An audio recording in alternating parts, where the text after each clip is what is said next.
All right, it's that time once again. Acadiana's Morning News, Winging It Wednesday today. We're without one of our wings. Carol Ross is... she's cruising the high seas up in Alaska. Absolutely. Sounds nice. It does sound nice. I bet it's nice amazing. and cool up there. A lot cooler than it is here. Well, that doesn't say much. Absolutely. Pretty much anything north is a lot cooler than it is here. It'll be an interesting experiment today because it's all men here. I know. And normally there's a ratio... Yeah, that's true. It's like that's 3 right, to 2. Bernie's usually here, right? And Carol is usually here. That's exactly we better right. be on our best P's and Q's. Yeah. Well, I could say a few things about that, but I would be labeled as a sexist. So let's just move on. But let's just say this: we'll probably get a lot done. Okay. So moving on, guys. Okay. I want okay. Just to get a few rules straight. Okay, there'll be no interrupting today. Fair enough. This is new. I know it's new. Of course, no disrespect intended. Okay, so it's time for Winging It Wednesday. Now, I'm a regular listener of Winging It Wednesday, and so I'm very excited to be here. I've mentioned to Rob on many occasions that I'd like to sit in every now and then, but he's not too comfortable with that idea. Okay, until he's cruising in Alaska, he's not too comfortable. But anyway, I'm excited to be here because I really enjoy this show. I listen to it regularly whenever I can. And so it's going to be a lot of fun. So we ready to walk and roll. There we go. Winging It Wednesday, All right, everybody. before we get on with our first question, I want to remind our listeners, Winging It Wednesday brought to you by LABI, the champions for economic growth and guardians of Louisiana free enterprise since 1974. Yeah. Okay, so we're going to cover 4 topics today, as usual. And so the first one, is probably the best one, big story, and that's President Trump. Okay, he goes overseas, he has this thing with Putin, and now he misspoke. And now, we were talking about it before we got started today in the 7:00 hour, that I never thought that I would want him to tweet instead of talk. Okay? Okay, because, I'm normally like, please stop, get off of Twitter. But maybe it's better that he stays on Twitter and stays away from the microphone. Nevertheless, we got a lot of headaches. People are really all over him, tearing him up, thinking that he completely dropped the ball, blew the whole thing. And so let's see what you guys have to say. Stafford, what are your thoughts? When Fox and Friends calls out the president, he's done bad, right? Yeah. Oh, yeah. So, look, Greg Gutfeld. Yeah, he was tearing him up the other day. Look, but people wail on Fox News, and I'm guilty of it at times too. I think there's 3 people on there that are obviously not journalists, but there's other people on there who have some integrity. And I felt the follow-up interview with Putin where they tried to hand him the indictments was very telling, and the fact that it seemed like Putin was rattled by it. Chris Wallace, right? Chris Wallace did that. Look, the president's either one of, there's potential for him to be a couple of things, and I usually believe Trump or Putin. Trump. Okay. And I usually believe the simplest answer is usually the most right one, right? I think that the president's a little bit of a coward, and I believe that with there's just a history of it. We have the bone spurs to avoid the draft and everything that's kind of gone on in this man's life, and Putin is an ex-KGB agent who murders journalists, invaded Ukraine, shot down an airplane, has had his forces engage in our forces against our forces recently, and it should be easy for us to get up there on stage and say, "You're a bad man. You meddled in our elections, and if you do it again, this is what's going to happen." Mm-hmm. The problem that we have is that he didn't do that, and his press conference yesterday, where he claimed that he missed 2 letters and an apostrophe, where it would instead of wouldn't. Wouldn't, right. Completely neglects the rest of the conversation that he had during the press conference, where he groveled, at the feet of Putin the rest of the time. So it's disappointing to me to see that we're at this point, but it's not surprising. I mean, I wish I could sit back and say I expected more from President Trump on this, but I don't. The guy gets a pass on every time he's attacked Gold Star families, and we sit back and go, "Hey, let's just wait for this to recede a little bit." I don't think he's going to get impeached. I don't think he's going to be censured. I don't think the Republican leadership is going to actually do anything about it. They had a couple sound bites yesterday, but other than that, what are they going to do? I mean, there's not much they can do. And you're right. It was embarrassing for me as well. And it seems like we've been here before. It seems like we keep embarrassing ourselves when it comes to the Russians. Remember Hillary with the reset button? Yeah. Okay, it was pathetic, and now here we go again. And so, yeah, it's very frustrating. Warren, what are your thoughts? First of all, I want to say that I agreed 100% with what he said and 100% of the way he handled the deal with Putin and the press conference and all of that. I can understand some people who don't know the first thing about how governments interact and foreign policy and all of that, getting up in arms about it and what have you. But for those people who are like members of Congress and then have been in the highest reaches of government and all that, who understand how these things work, my God Almighty, and you're going to come out there and say, we can't believe that the Russians did, we can't believe that this happened, and Chuck Schumer saying, I believe that shows naivete on the president's part. Look, the fact of the matter is, those members of Congress, they passed the budget. For we got agencies, we got departments, every branch of the military has a security group in it that does nothing but intercept the messages, that hacks people, what we used to call penetrate and intercept, and now call it hacks, but does all of that. We intervene in every election everywhere around the world. And we know that all of these countries, Russia, China, Japan, Italy, France, Germany, England, and the worst one of all, or the biggest one of all, is Israel. That they're trying to penetrate every communication we have, especially in government. And in a setting like this, where you have a summit, the last thing you want to do, or at least I think, is have one president out there berating another one in public. What Putin said when he said, tell your investigators come over here and let's do it. Mm-hmm. I said, that is the best thing I have ever heard. Let's do that. But no, they're not going to do that. And you know why? Because if they go over and sit down, and if they do, I think we need to do it publicly. If they go over and sit down, first thing that's going to happen is the Russians are going to say, you want to listen to these phone calls that we've got? Mm-hmm.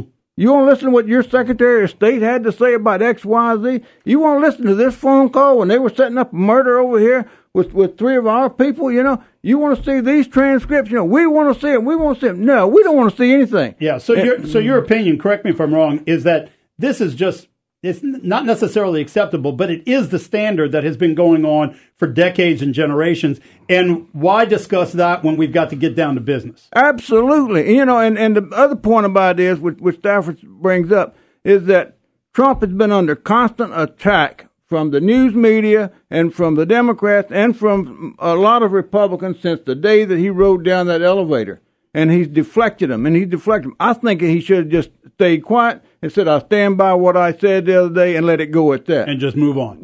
Because the more I see these people up there like Chuck Schumer and Nancy Pelosi and all that bunch come out and berate him for whatever, they're gonna berate him for anything he does and everything he does. Well, he does give them a lot of fuel, but I hear what you're saying. He gives them a lot of fuel because it makes no difference. If he goes out there and pees on a flower, it's fuel for him. If he does it in his own house. I think it's interesting that you have that perspective, and because look, I think Rand Paul's in a situation right now where he came out and he said he supported what the president had to say yesterday, and then when the president turns around and clarifies and says that he didn't mean it, what does Rand Paul have to say about that, right? And this is, I think, another situation of the people where it's president over party over people. Look, it's people talking on both sides of their mouth with this. They said, we want to elect Trump because he doesn't talk diplomatically and he's not an ingrained politician. And because he says, to him. And yeah, they said he says whatever he wants. And then they attacked Obama for being so diplomatic, right? Mm-hmm. But all that being said, I want to point out something very specific. One of the most iconic things that Ronald Reagan did was go to Europe and tell Gorbachev to take down the wall. He didn't tell Gorbachev that. And he called him out at publicly. A summit and to his face. He did not.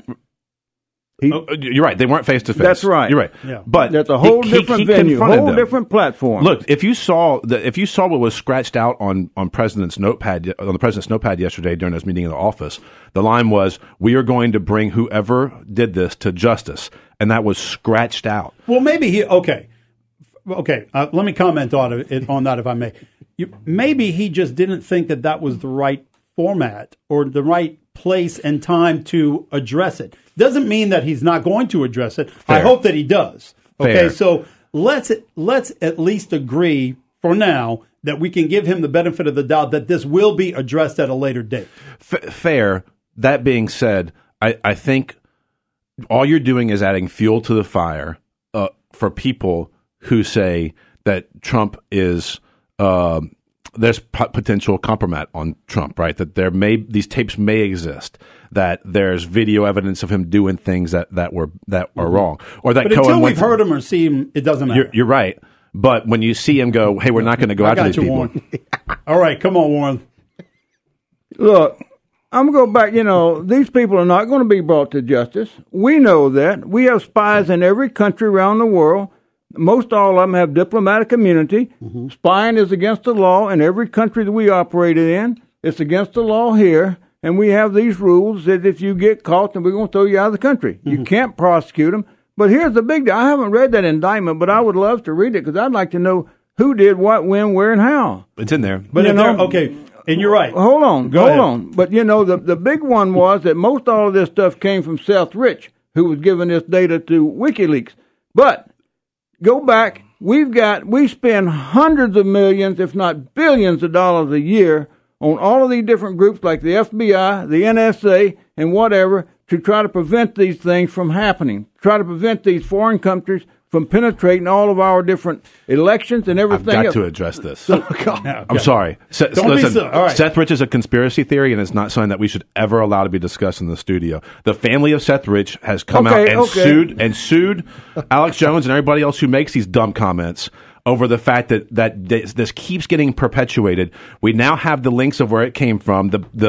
So leave Seth Rich alone. Okay, we're not going to be able to discuss conspiracy theories, so let's go back and wipe the Trump thing off because I think Chuck Schumer was talking about these are just more conspiracy theories. All right, y'all, let's get a caller in. Let's get a caller in real quickly. And then we'll take a break and move on to the next subject. All right, caller, you're on the air. Go ahead. Yes, is that me? That's you. Okay. Did I just hear somebody call the president a coward? Yes, me. You know, when a person calls another person a coward and the other person's not there to defend themselves, that person's a coward and a lot more. Okay. Well, it'd be great if the president was here. Yeah. I mean, we'd have a very popular show. I think we're just missing him. He'll be at 8:15. Right? Yeah, I hear you. All right. Let's go ahead. Thanks for the call. Let's go ahead and take this quick commercial break. When we come back, topic number 2 on Wingin' It Wednesday. Which is okay. So this. Boy, let's leave that conversation off the air. We'll leave that one off the air. Yeah, this is, with all due respect, it's Fatherhood. a good thing Carol's not here. No. Okay, because of the conversation that's been taking place during the break. Definitely inappropriate if a nice lady like Carol Ross would be here. We'd all be knocked out. Okay, so moving on, and you know, this is great. I enjoy doing this with you guys. I've always looked forward to doing it, and I can definitely see how it's difficult for you to move on to the next subject because you could just stay on one thing for a whole hour and go back and forth, and I can just sit back and be entertained. And so let's move on. The deconsolidation issue. Now, Brandon and I have discussed this on our show on Offsides. Yep. We have Monday through Friday from 4 to 6. A little plug there, but the deconsolidation issue, very strong topic. Lots of people here in Lafayette are talking about it. I find that the people that I know in the business community are split on their opinion. Just about half of them that I talk to are very supportive. About half of them are totally opposed to it. And they all have very strong and legit opinions as to why. They don't just say, oh, man, I love it. I think it's a good idea. And they can't back that up. Or the other way around. They are not opposed to it without being able to back it up. So I'm curious where you guys stand on it. Warren, what are your thoughts? I've got mixed emotions on the thing. I think, first of all, that we got a lot of problems that goes beyond consolidation. And that the biggest problem we got is how that we do taxing in the state of Louisiana, especially here in Lafayette Parish, in Lafayette City. And I have a meeting set up for this Friday to try to come to some understanding about exactly how that is and what can be done to rectify it. Most of it's going to take an act of the legislature. But it all really comes down pretty much to is how do we spend the money. And I can understand the citizens of Lafayette's point up to a point where they talk about that they spend all the money for this, that, and other, you know. But all the tax money that they talk about, especially sales tax money and such stuff as that, is through Lafayette retailers and whatever. But it's not just the citizens of Lafayette who's spending that money in there. Mm-hmm. And I go back to what I said last week when they came up with this stuff about the internet, where that they're saying that basically the tax belongs to the person who does the spending.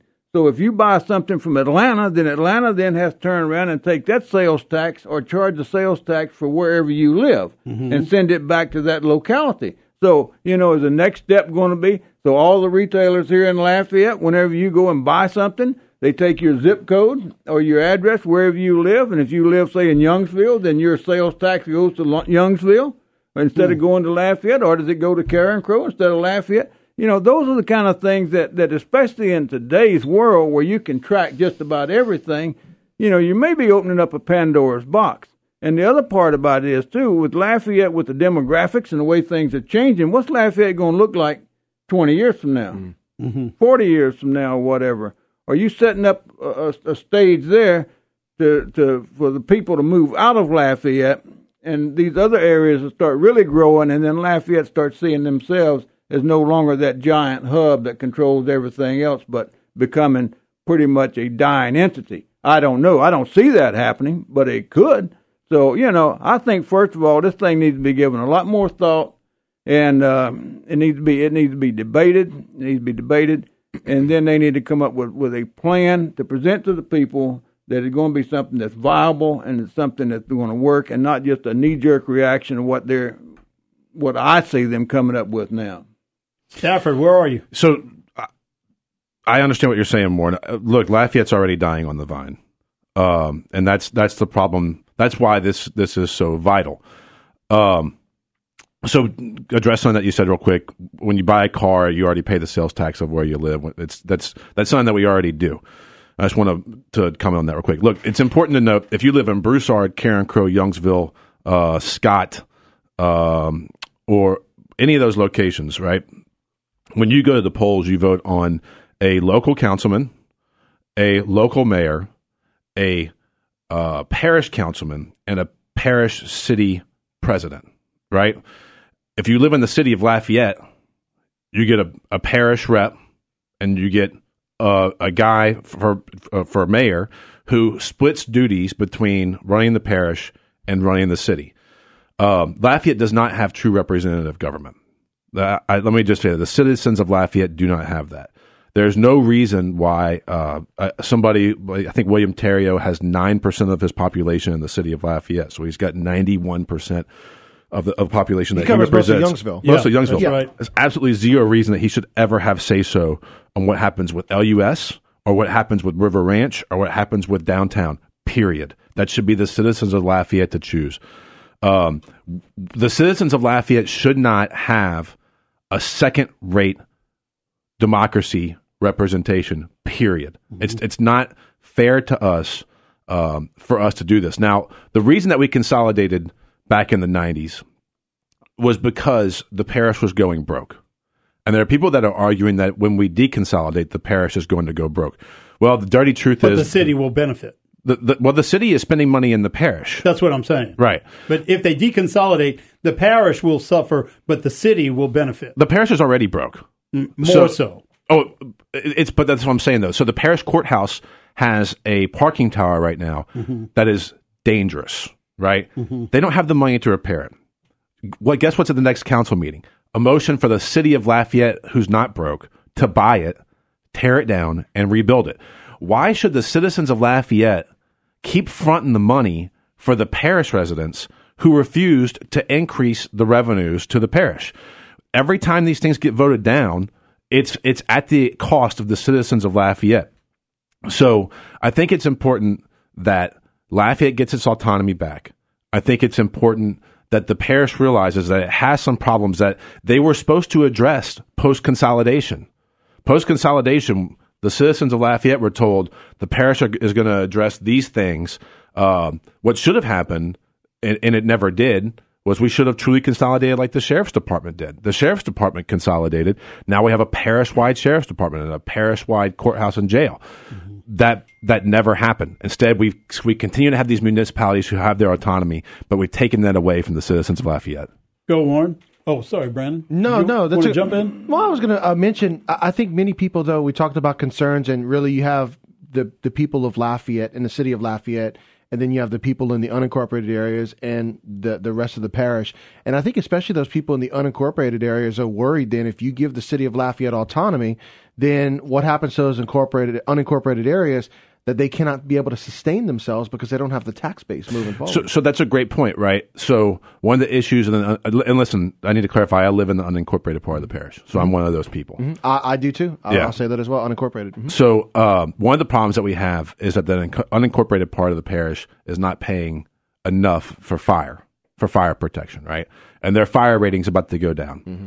At what point their insurance costs are going to go up in their mortgage. So your mortgage is going to go up when this happens, right?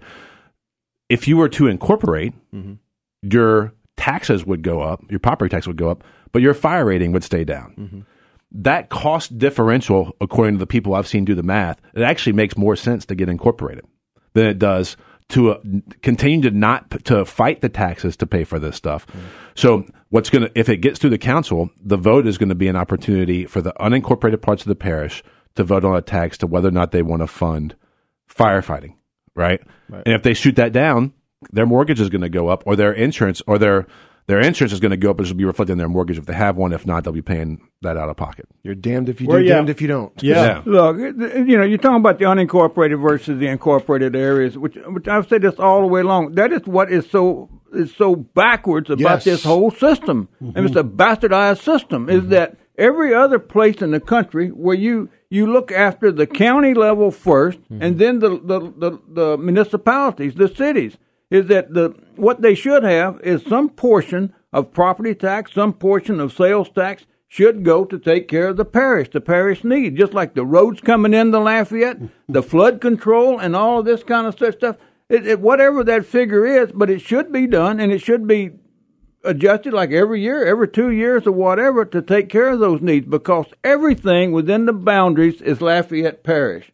But somehow or another, when they annex a piece of property out here or whatever, they say, well, that moved out of the parish. Yeah. How the hell do you move real estate out of the parish? That's like saying, well, we're not part of the state of Louisiana. I know that there's a lot of people here who believe that. But in reality, it's not true, But that's just like us saying, well, Lafayette Parish no longer is going to pay state income tax.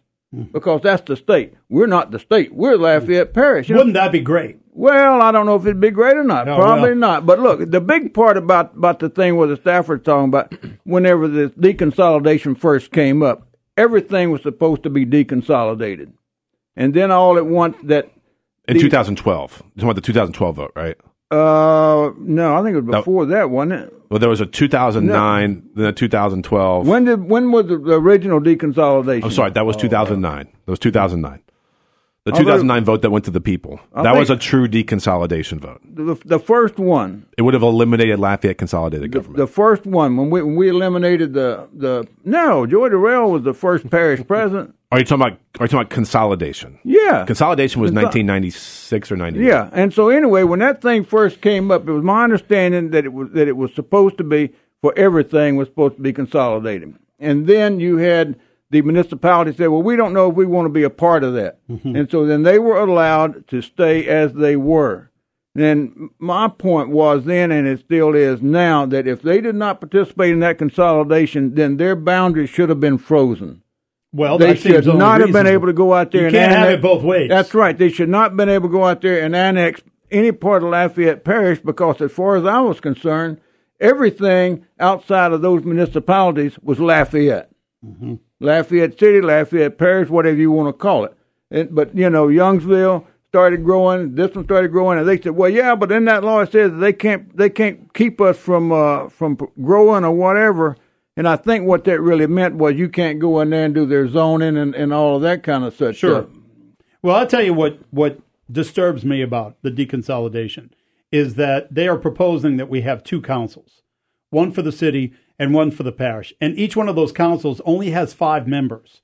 Now, what bothers me about that is that now you only need 3 people to get something passed. And I think that that's a very low standard when it comes to, I mean, look, it's not too hard to get 3 people to agree on something. And I'm not very supportive of having 2 9-seated councils either. You're talking about 18 people. I think that that's too much. But 2 councils of just 5 people, I think, is going to be misrepresented. I don't think that we'll be represented very accurately by only getting 3 people to agree on something. Well, we thought 2 councils of 7 would be. That's right. Better. When we discussed it on offsides, we thought that 2 councils of 7 would be reasonable. But there's something that does not sit well with me of just having 5 people on a council, which means that you only need 3 people to agree. So I understand what you're saying, right?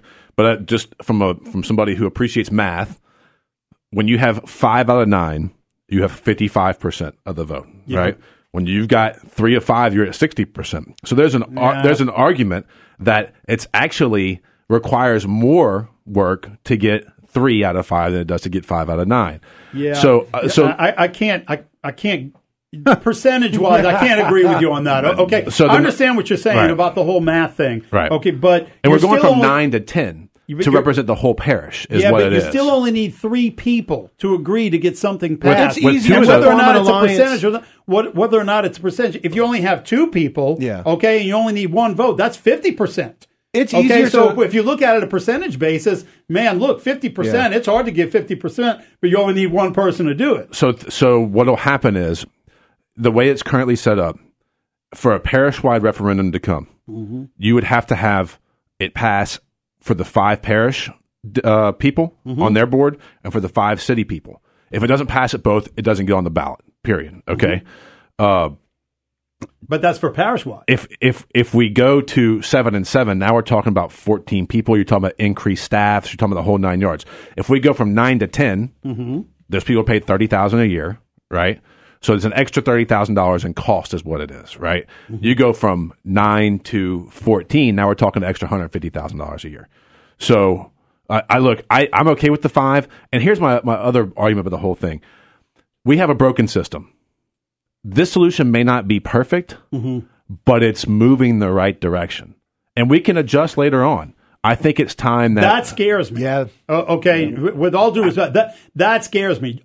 Addressing things later, tabling important issues to get something passed right now bothers me. I don't trust government enough to depend on them to do the right thing later. Because we just talked about it. There were so many issues with the consolidation that were supposed to be addressed later on, and they haven't been. Yeah. But understand that was not caused in Lafayette as much as it was in Baton Rouge. That move was allowed at a state level. The state had to come in to make the charter. All right, Warren's waving his hands. We're ready for you, bro. Well, one of the good things about having 5-people council where you only need 3 people to vote to pass something is because you had a lot less bribe money you got to pay out. Oh. You only have to take care of 3 people instead of 7 or 8 or whatever. Yeah. But they're going to want more money, Warren. Well, I know. So you know, they've got more control. Yeah, so I agree. More together, I agree. But look. Let's go back to the days of Kenny Bowen, and we had 5-person council. Yeah. If you remember those days, I remember them. You had 2 people who voted one way. You had another 2 people who voted exactly opposite in a swing, and you had the other vote who would go either way. And the worst thing I ever saw at that deal was when they were going to replace. I think it was Mr. Allen was the city attorney, and they were going to replace him. So the nominee was presented. You had Helen Bellamy and Nancy Mounts voted for the guy. And Pappy Landry, Chris Williams, and Laborde voted against him. And so then they turned around and Chris Williams said, I want to re-vote. I want to change my vote. I want to vote for him. They said, okay, re-vote. They re-voted. What happened? Someone else changed their vote. Helen Bellamy, Nancy Mounts voted for him. Chris Williams voted for him. Helen voted against him, and the other 2 voted against him. I said, and that's what we had for 4 years. On everything. That's why River Ranch didn't get developed then, because these 2 wanted it, though these 2 didn't want it, and then this one in the middle said, not now. Okay. So look. So how does that apply to your opinion about where we are today? I'm just saying that 5 people if that was any barometer of what could happen, I don't want to. Let's do this right now, and then we'll correct it later on. And if you go back to that first deconsolidation and why it didn't go through, according to Ernie Alexander, who was in the legislature at that time, he said the real reason it didn't go through is because Terry Huval said LUS cannot take over the utilities for the entire parish, and said that was the reason why then they totally backed off. But that doesn't make any sense because they got things in law where you buy out those other whoever's serving it, like Slimco and the whatever. voters shut that down. In 2009, that went to a public vote. The voters shut that down. I'm talking about in '96 or whenever it was. Oh, that's when they consolidated. When they consolidated, right. Yes. All right, guys, we've got to interrupt you. We're going to pay a bill real quick. Take a short break. Y'all stay tuned. We'll be right back. You got your credit card?